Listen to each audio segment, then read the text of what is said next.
What's up guys, Mike here, the Detroit Borg with my top 5 Apple products of 2012. Now this has been a very busy year with major new products and redesigns, and I've covered just about all of it. So this year we saw spec upgrades to the existing MacBook Pros and MacBook Airs, as well as the Mac Mini, which added Ivy Bridge, USB 3.0, and FaceTime HD cameras. We also saw the introduction of the much thinner 15-inch and 13-inch MacBook Pros with Retina display. The iMacs were completely redesigned at the end of the year, and Apple introduced the thinner MagSafe 2 charging connector for the MacBook Air and the new MacBook Pros with Retina display. Apple also introduced the iPad with Retina display in the spring and upgraded it again in the fall with the Lightning connector, faster A6X CPU, and a 12-watt power adapter for quicker charging. Apple also launched the iPad Mini, iPhone 5, iPod Touch 5th generation, and the iPod Nano 7th generation, which did away with the clip-on form factor and added Bluetooth capabilities and a larger touchscreen and home button to better resemble the iOS experience. The Shuffle also saw a minor update to its coloring and finishes. This was also the year in which Apple transitioned to the smaller Lightning connector for all of its new mobile devices. This also means lots and lots of new Lightning connectors, accessories, and adapters. Apple introduced the EarPods to replace the earbuds, which sound substantially better and come standard with the iPhone 5, iPod Nano, and the iPod Touch 5th generation. Other new accessories include the all-new AirPort Express, which looks like a white Apple TV, a 3rd generation Apple TV which now supports 1080p HD video, the iPod Loop for the 5th generation iPod Touch, which integrates a lanyard to keep you from dropping your iPod Touch, and a new smart case for the iPad with Retina display, which provides the functionality of the smart cover and full protection for the back of the iPad. The iPad Mini also picks up a smart cover, which in itself has also been slightly redesigned. Now, in terms of software, iOS 6 launched with some controversial changes, including the elimination of the YouTube app and replacement of Google Maps with Apple's Maps.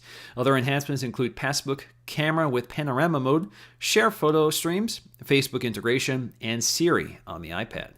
OS 10.8 or Mount line brought a lot more iOS to the Mac, including a notification center, AirPlay mirroring, Twitter and Facebook integration, Share Sheets, Game Sensor, Gatekeeper for stricter app security, voice dictation, iMessaging, and updates to Safari, which brought iCloud tabs and a unified search bar. We also got a complete redesign of iTunes with iTunes 11, which eliminates cover flow and the sidebar for a simpler single-window interface, which now places more emphasis on your library or the iTunes stores. So without further ado, let's count down what I picked for my top 5. For number 5, I've chosen the new iMac. So the iMac has been completely redesigned with a much thinner 5mm edge with all new internal specs including Ivy Bridge processors and USB 3.0. They've also eliminated the optical drive, moved the SD card to the back, and laminated the LCD screen to the glass panel, which is now 75% less reflective. Now, the major new feature is optional, which is the Fusion drive, which combines the speed of flash storage and the cheap capacity of a hard disk drive.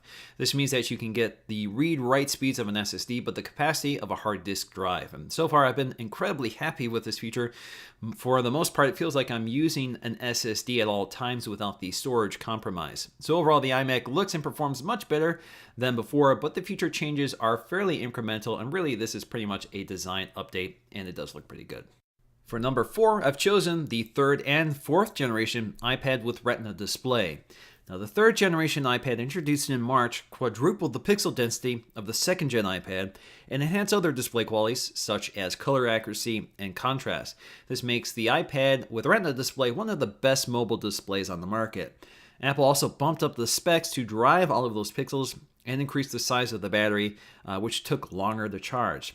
The increased specs and battery also means the iPad became slightly thicker and noticeably heavier, while others complained that it just ran too warm. Now, the 4th gen iPad, introduced in October, further bumped up the internal specs and added a FaceTime HD camera, and also included the new Lightning connector. They also included a 12-watt power supply to speed up charging times. In the end, the iPad with Retina display made some compromises to bring us that display, but once you go Retina, it's hard to go back. For number 3, I've chosen the MacBook Pro with Retina display. Now, we have both a 13-inch and 15-inch version, which were rolled out at separate times, 15-inch introduced ahead of the 13-inch model. These are the first laptops to introduce these very high-resolution displays, which look tremendous, and easily outclass anything you've seen before on a laptop or desktop or anything at this size. The color fidelity, off-axis viewing, deep contrasts make this one of the best displays you can find. Apple has also managed to make these much thinner than the existing MacBook Pros by eliminating the optical drive, making flash storage standard, and reducing the thickness of the display by laminating it to the glass. However, at a starting price of $16.99 for a 120 gig SSD and integrated graphics, the 13-inch version is fairly expensive relative to its specs. Now, the 15-inch model is more impressive with a dedicated GPU, a 256 gig SSD, and a Core i7 CPU, all starting off at $2,300. For number 2, I've chosen the iPhone 5. Now, this is the first all-new iPhone in over 2 years, and the first iPhone ever to increase the screen size. So going from 3.5 to 4 inches, the iPhone 5 is still one of the smaller smartphones available right now, but the display is still one of the best and remains easy to use one-handed. The iPhone is also much thinner and lighter than before and sports an all-aluminum unibody design with glass trim pieces on the back and a polished chamfered edge, which further enhances the design and manufacturing precision that makes the iPhone one of the best examples of industrial design today.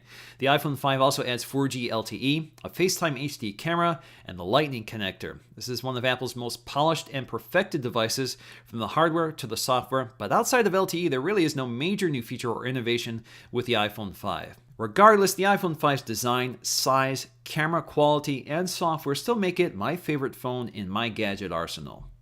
And for number 1, I've chosen the iPad mini. Now, the concept of the iPad mini is a little underwhelming. It's a 7.9-inch version of the iPad 2 with older specs and a non-retina display that trails the competition from Amazon and Google and still costs quite a bit more. However, the iPad mini trades some of that bezel space for a much larger display and solves the ergonomics issues via some software. So for example, if you're holding the iPad mini, it does recognize the presence of your thumb versus an intentional press of the display. Now, there is no denying the fact that iOS and its app ecosystem is much better suited to the tablet form factor. Combine this with a razor-thin and lightweight design, the iPad mini is easily my favorite tablet, even beating the iPad with Retina display. It's far more portable, comfortable to handle over extended periods of time, and the 4x3 screen design means the iPad mini is more comfortable to use in any orientation, landscape, or portrait. So in the end, this is a tablet I'm much more likely to carry around than any other. So that's going to do it for me, guys, this year. I hope you enjoyed this video. I certainly will be covering everything Apple and more in 2013, and hopefully this year we get that Apple TV. So who knows what this year is going to bring. I'm definitely excited. So guys, let me know what your top 5 Apple products are. This is my personal top 5. I don't expect it to be yours. Just let me know, and I'm very curious what your number 1 would be. So that's going to do it for me, guys. Thanks for watching, and I'll see you again in the next one.